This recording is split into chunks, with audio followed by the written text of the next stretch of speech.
Ciao guerrieri di luce, Ciao! io sono Giosuè E io sono Valerio.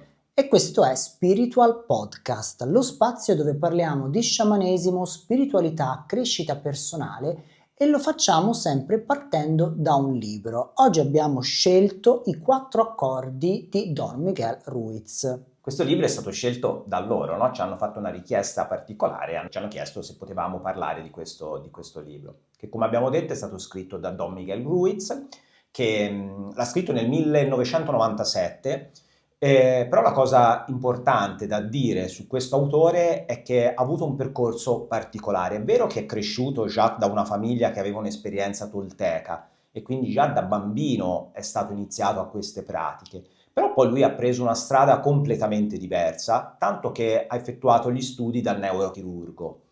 E questi studi sono proseguiti, si è laureato, ha iniziato a praticare, ma poi a causa di un grave incidente automobilistico accaduto nel 79, ha lasciato questa strada, si è messo a riflettere sulla propria vita e ha deciso di dedicarsi alla crescita personale e a portare la saggezza tolteca a noi, no? E quindi ha iniziato a scrivere questo libro. Diciamo che proprio a causa di questo incidente automobilistico Don Miguel Ruiz ha avuto un'esperienza di premorte, quindi in realtà lui ha messo in discussione tutto il suo percorso di vita, ha cambiato, ha stravolto completamente la sua vita, abbandonando quindi il ruolo di neurochirurgo, che comunque a livello sociale è un ruolo importante e chiaramente per arrivare a quel livello ha dovuto anche studiare parecchio. Ebbene, ha abbandonato tutto questo proprio perché in questa esperienza di premorte da lui vissuta ha, diciamo, avuto delle rivelazioni tali che gli hanno fatto capire che il suo percorso, la sua missione di anima era un'altra. E diciamo che l'esperienza di premorte è molto ricorrente in coloro che poi scelgono la via sciamanica.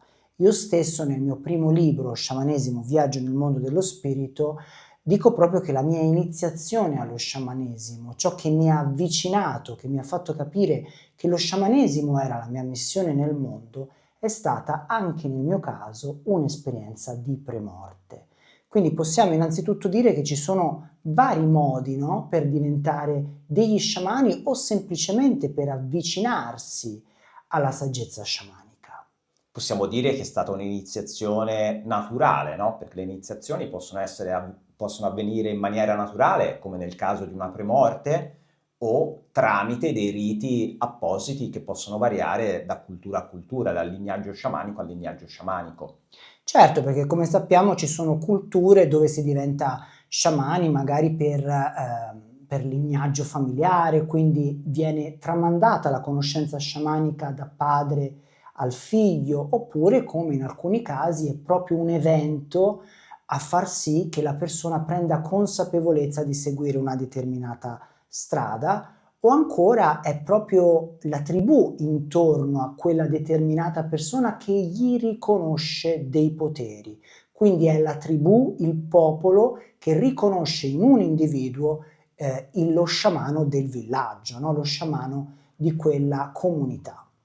Ritornando sul libro che abbiamo scelto, che ci hanno consigliato, una cosa interessante da dire è che questo libro, che è un libricino molto piccolo, non ha di tantissime pagine, però è un libro che è stato tradotto in oltre 46 paesi, pensa che è stato per oltre 10 anni nella classifica dei bestseller sul New York Times. Questo ti fa capire quanto questo libro sia rimasto nel cuore delle persone, no? Te come ti spieghi questo successo? Allora, innanzitutto è un testo, come hai detto te, molto semplice, quindi esprime dei concetti importanti, però in modo molto semplice e quindi questo penso che aiuti la diffusione di un messaggio, di un insegnamento. A volte un eccesso di paroloni o diciamo il voler per forza frigiarsi con tecniche elaborate che si allontanano sempre di più dalla semplicità della natura, perché ricordiamo sempre che la natura è semplice, noi funzioniamo in maniera semplice, gli animali funzionano in maniera semplice e quindi ciò che ha successo deve avere in qualche modo un elemento di semplicità, di naturale.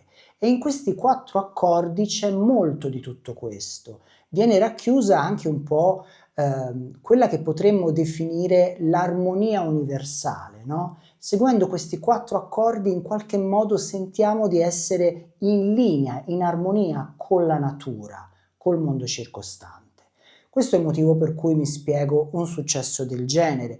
Chiaramente se dobbiamo paragonare questo testo ai testi di Castaneda, vediamo subito che i testi di Castaneda sono molto più elaborati, molto più complessi.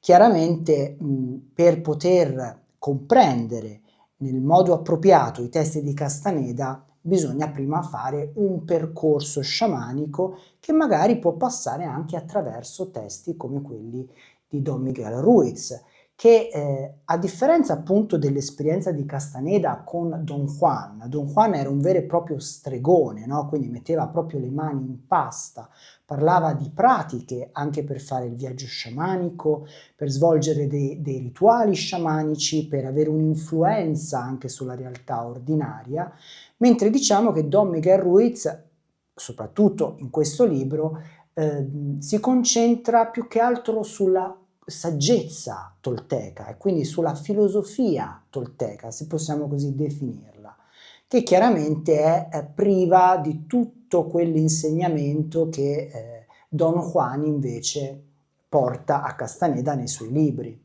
Possiamo dire, Giosuè, secondo me, quantomeno, che questo è un libro più indicato per tutti, i 4 accordi. È un libro alla portata di qualsiasi persona, anche di persone che non si occupano di sciamanesimo. E forse la chiave vincente di questo libro è proprio questo, perché non cerca un pubblico di sciamanesimo, ma cerca di arrivare a tutti con concetti semplici. E infatti questi 4 accordi sono semplicissimi, sono quasi banali, però in questa banalità lui ce li spiega in una maniera particolare e appunto semplice perché ce li fa comprendere nel profondo.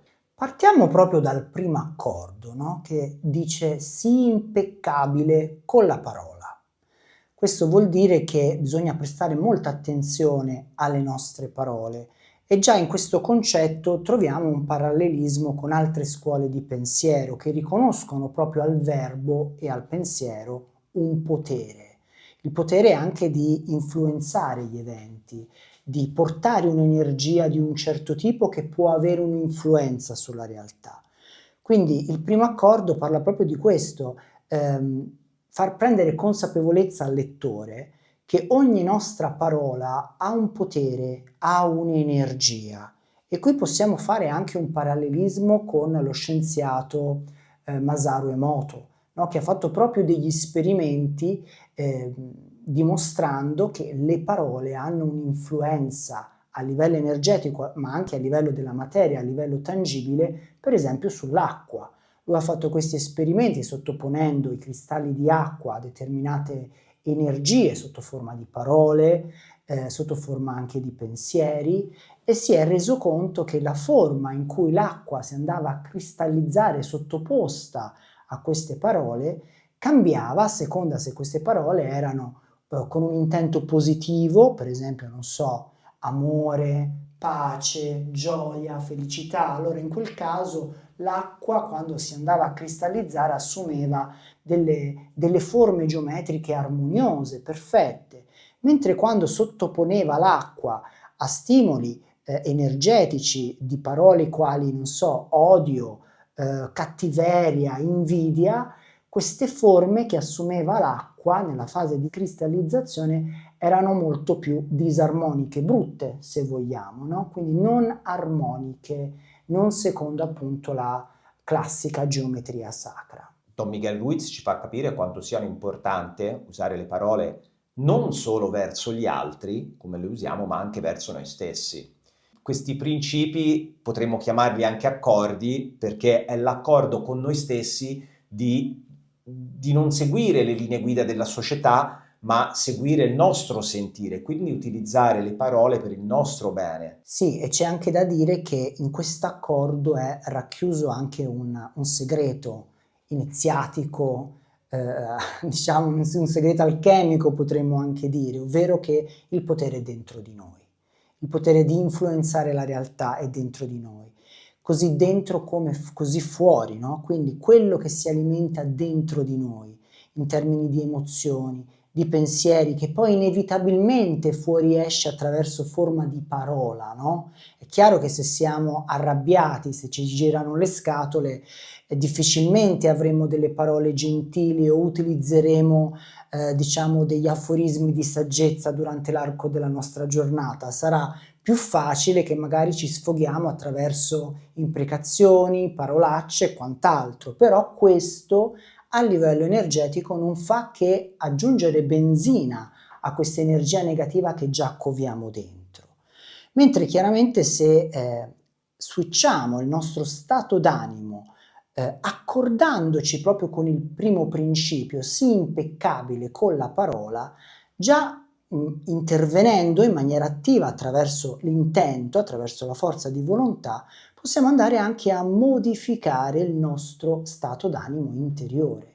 E quindi attraverso le parole, anche attraverso, non so, le affermazioni, i mantra, a volte possiamo completamente modificare il nostro umore e renderlo da un umore nero a un umore luminoso. È importante anche pensare come questo principio ci porti direttamente al secondo principio, al secondo accordo, no? Che è quello di non prendere mai niente sul personale. Fosse facile. Sicuramente non è facile, no? Perché siamo in questa società, siamo sempre stressati, viviamo sempre sul limite, no? E quindi basta quella goccia che spesso ci fa sbroccare, no? Uso questo termine perché credo che dia bene il senso. E invece non dobbiamo prendere niente sul personale, perché la persona sta riversando su di noi delle sue problematiche che noi non sappiamo, no? E quindi magari fare anche quel respiro profondo prima di rispondere e distaccarci dalla situazione e vedere la situazione con gli occhi esterni. Diciamo che questo principio è anche molto utile per chi è molto esposto oggi a livello mediatico nei social, no? Per esempio.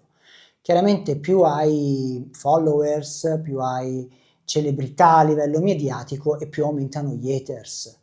E a volte ci si rende conto, anche leggendo dei commenti su post di altre persone, della cattiveria della gente, che sembra proprio essere interessata a ferire volutamente l'altro. Ecco, qui per il diretto interessato può essere molto utile adottare questo secondo accordo e quindi non prendere niente sul personale.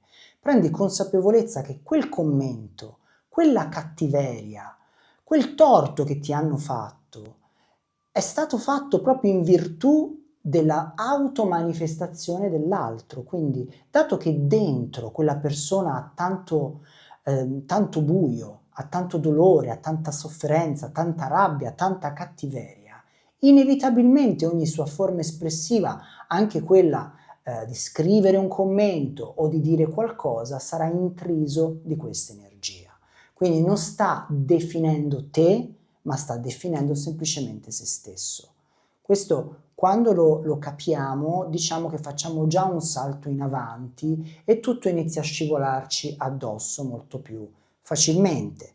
Chiaramente questo principio diventa più difficile adottarlo se determinati attacchi provengono da persone a cui magari siamo legati anche per sangue, non so, familiari, fratelli, amici, che in qualche modo ci deludono e ci fanno soffrire, e proprio perché c'è un coinvolgimento emotivo diventa molto più difficile elaborare la cosa e quindi essere in accordo con questo secondo accordo. Potremmo dire che chi scrive sui social queste cattiverie, abbiamo fatto l'esempio sui social, non ha messo in atto il terzo principio, che è quello di non fare supposizioni. E questa cosa lo facciamo sempre tutti, no? Noi andiamo a prendere un commento, un post di una persona e lo andiamo a leggere con i nostri occhi e quindi gli diamo una valutazione con il nostro pensiero e quindi facciamo delle supposizioni che non è detto che siano quelle dell'altra persona. Quindi cosa c'è di meglio di chiedere spiegazioni e di accettare, ovviamente, senza giudizio quello che ci viene detto, ma non dobbiamo supporre che quella persona, perché ha scritto quella cosa, allora la veda in quel modo, perché il suo contesto magari è diverso o magari ci sono delle incomprensioni.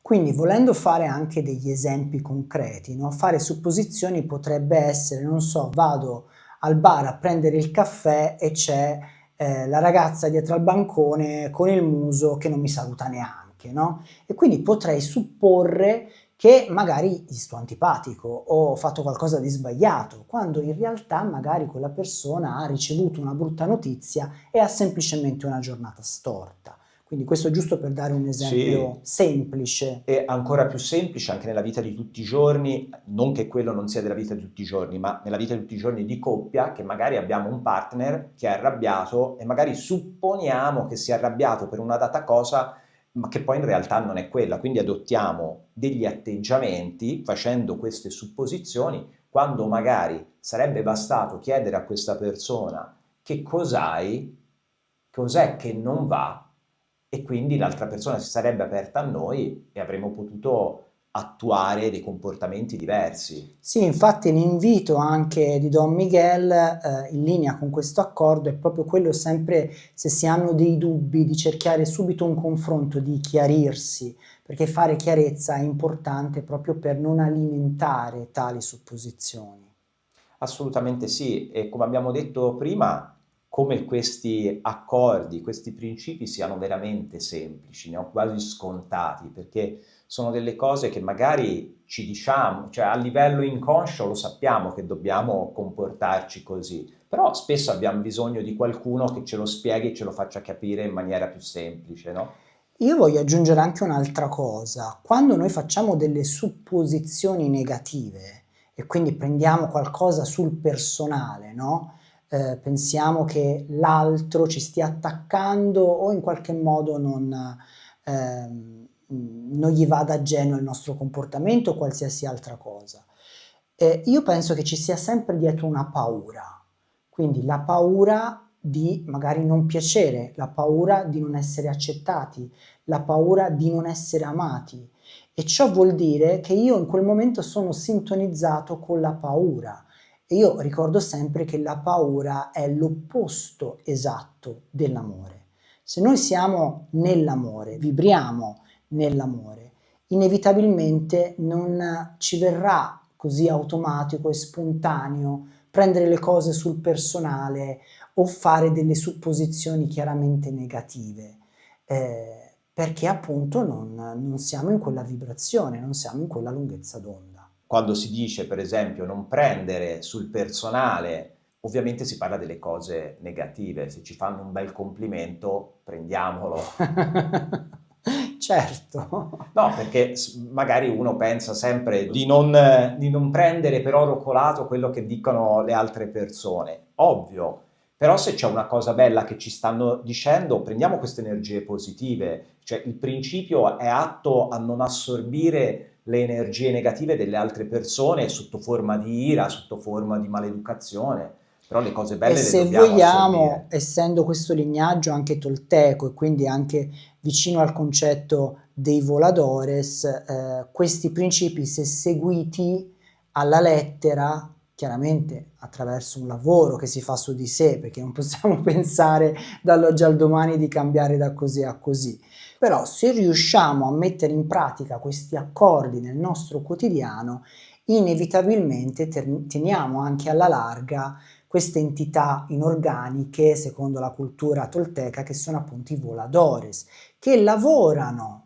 e quindi si nutrono della nostra energia proprio attraverso e per via di determinati pensieri e sentimenti negativi, andandoci quindi a predare del nostro potere personale. Quindi ecco, è interessante aver scelto questo libro dopo aver parlato del primo testo di Castaneda, Gli insegnamenti di Don Juan, proprio perché ci dà un'altra chiave di lettura e magari ci illustra anche come risolvere il problema dei voladores in una maniera molto molto molto semplice, se chiaramente Alla portata di tutti. alla portata di tutti. Un ultimo accordo, Giosuè, che viene sviscerato in questo testo è il quarto accordo, che è quello di fare sempre del proprio meglio. Questo è interessante perché quando io ho letto il libro, soprattutto all'inizio, mi stavo chiedendo ma che cosa consideriamo per il nostro meglio? Perché se chiaramente facciamo riferimento alla nostra mente condizionata dall'educazione, condizionata dalla società, il nostro meglio potrebbe essere quello che la società si aspetta, no? Quindi fare i bravi bambini o le brave bambine, ubbidire in qualche modo.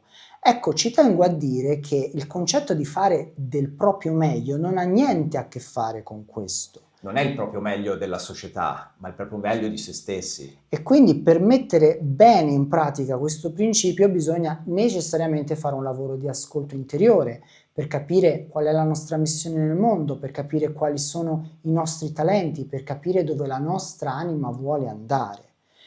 Per poter fare del proprio meglio bisogna fare qualcosa che si ama.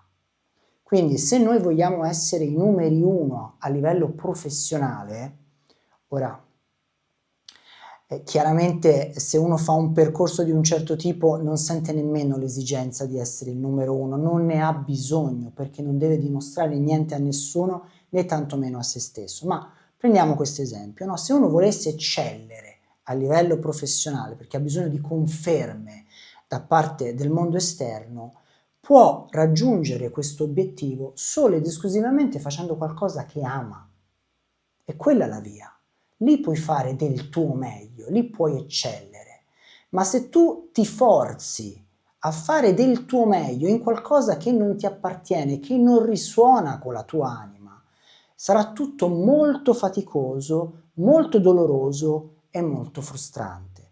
Quindi per capire bene questo quarto accordo bisogna capire prima questo principio, bisogna capire che cos'è il massimo bene per noi, non quello che si aspettano gli altri da noi. Ti hai detto scoprire che cosa piace, fare ciò che piace, Che amiamo. che amiamo. Però a volte Quante bisogna volte- capire cosa amiamo, perché spesso Sì. in questa società cosa amiamo veramente non lo sappiamo nemmeno noi. Ma quante volte ci capita, non so, di andare ad acquistare qualcosa, no? Un servizio o anche un qualcosa fatto da un artigiano e rimaniamo un po' delusi perché non è stato fatto tutto nel modo migliore, perché manca qualcosa, perché molto viene lasciato al caso. Ecco, lì c'è una mancanza di amore. La persona ha fatto quel servizio o ha creato quell'oggetto senza amore. Perché se tu ci metti l'amore, cerchi di fare quella cosa perfetta, perché ti è impossibile farla altrimenti. Non so se... Sì, no, è chiarissimo. Il mio discorso era che spesso la società non ci porta a scoprire cos'è che amiamo, che ci piace fare. No, perché l'obiettivo è quello che tu sia funzionale al sistema e quindi devi fare quello che è funzionale al sistema.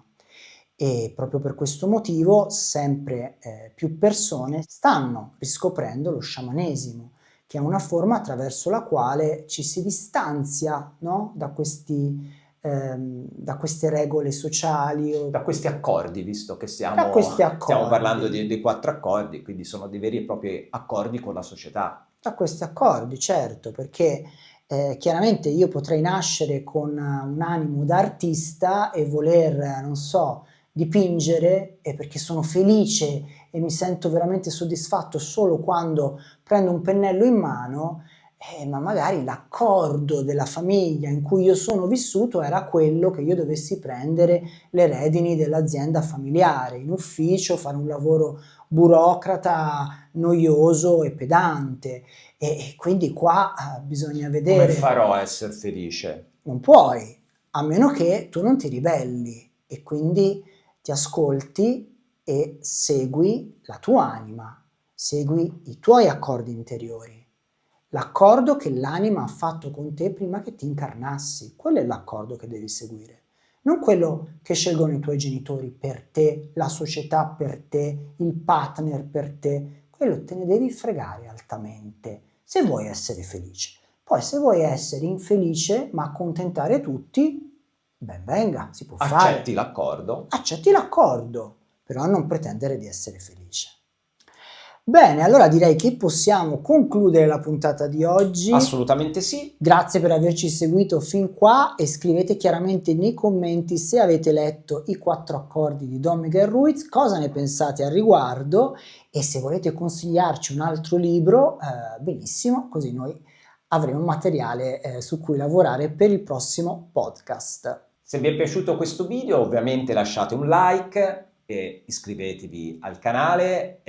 Questo ci serve a noi per far conoscere ovviamente il nostro canale a persone che sono interessate a questo argomento, perché come sapete YouTube non valorizza chi crea contenuti di spiritualità. Vi ricordiamo che Spiritual Podcast è anche presente come podcast audio che trovate nelle principali piattaforme streaming, come si dice in questo caso, di podcast.